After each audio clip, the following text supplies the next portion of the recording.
Nobody warns you about this stage of getting smarter. Not the part where you learn more. The part where you start leaving.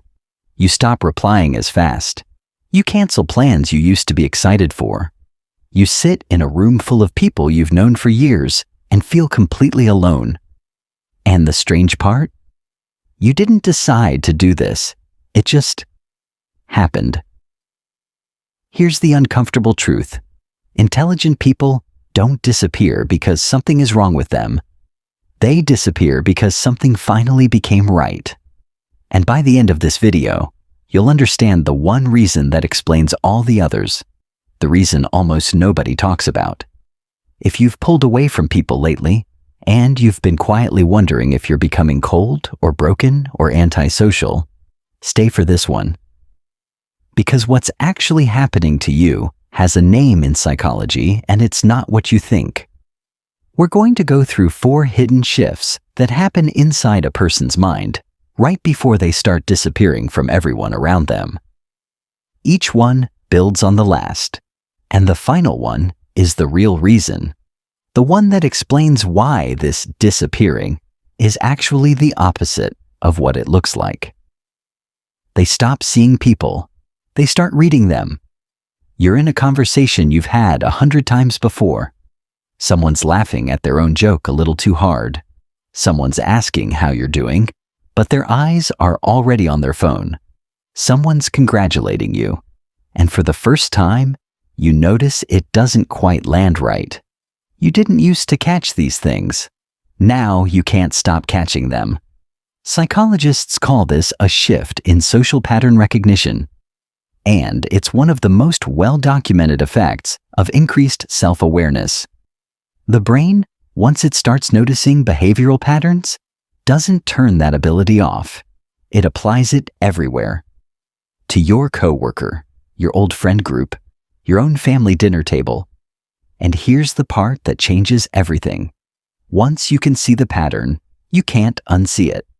The friend who only texts when they need something. The relative who only asks about your life to compare it to theirs. The person who claps for you loudest in public and says nothing behind closed doors. None of this makes intelligent people paranoid. It makes them selective.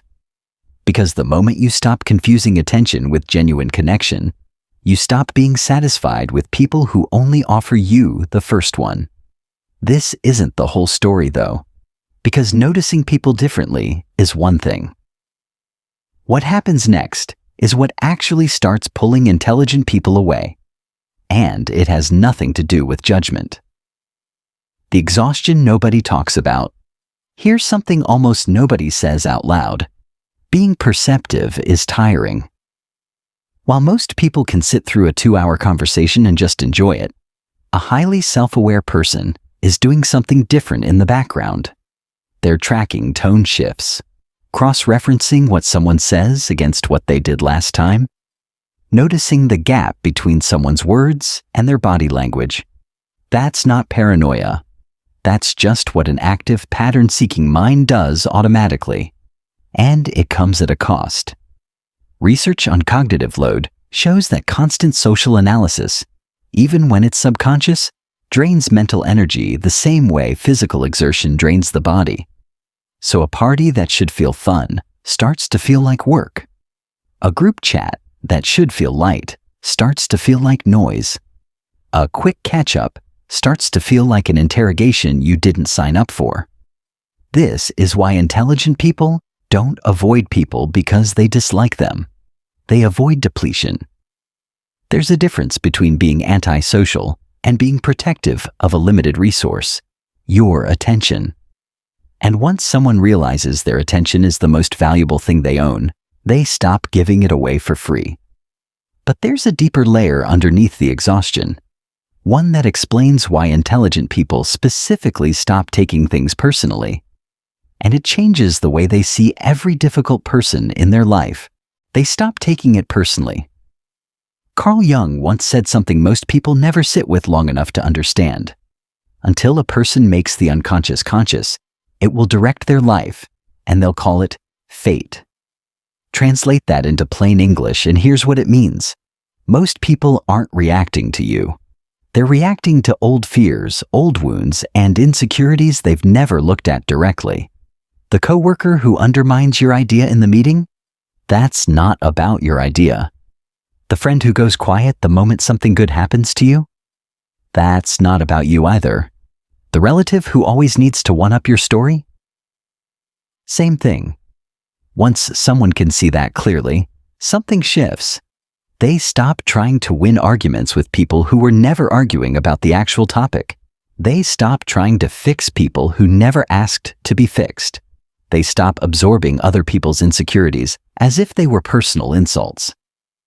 Psychologists describe this as a core piece of emotional intelligence, the ability to understand emotions, yours and other people's, without letting them dictate your next move. It's not coldness. It's the opposite of reactive. It's deliberate. That's why an intelligent person can walk away from a conversation that would have wrecked their whole week 5 years earlier and just not think about it again. Not because they stopped caring about people, because they stopped outsourcing their peace to people who were never going to protect it. And that shift leads somewhere most people completely misread. It looks like isolation from the outside. From the inside, it's something else entirely. The thing they fall in love with isn't solitude. Here's the biggest misconception about intelligent people who pull away. Everyone assumes they've fallen in love with being alone. They haven't. They've fallen in love with clarity. For most of their lives, silence felt uncomfortable, like something to fill. Then one day, it flips. Silence stops being empty and starts being the only place they can actually hear themselves think, without 12 other people's opinions competing for space in their head. This tracks with what modern psychology has found about solitude. Used intentionally, it isn't a withdrawal from life.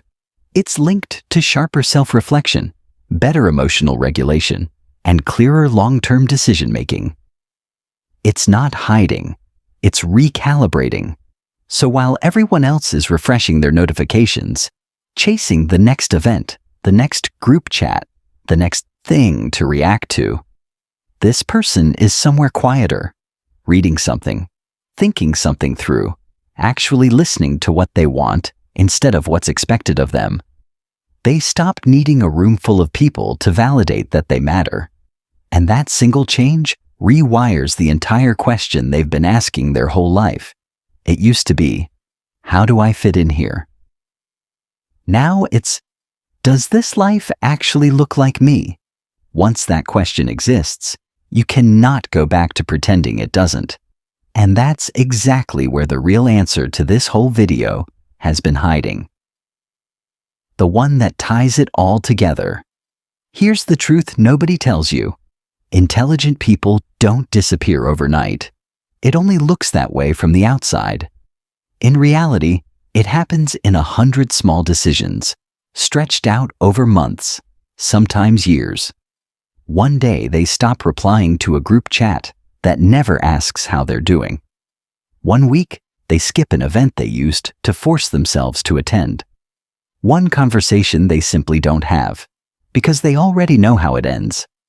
None of those moments look dramatic on their own, but stacked together, they add up to a person who looks like they vanished, when really, they just stopped spending a limited resource on people and situations that were quietly costing them more than they gave back. This is the part almost everyone misunderstands. They think intelligent people pull away because they think they're better than everyone else. They're not. They've just run the math on where their time, energy, and attention actually go. And they stopped pretending the math didn't matter. So if you've caught yourself doing this lately, stepping back, going quiet, needing more space than you used to, here's the only question worth asking. Are you disappearing from people? Or are you finally walking toward the version of your life you were too busy performing for everyone else to notice? Because sometimes the people who seem the hardest to reach aren't lost at all. They're just the first ones to find themselves. If this made you look at your own relationships a little differently, subscribe. This channel breaks down the hidden psychology behind why people really do what they do every week. And before you go, tell me in the comments, has someone quietly disappeared from your life? Or have you been the one disappearing? I read every comment on these, and I want to know your version of this story. Keep noticing. Keep questioning. I'll see you in the next one.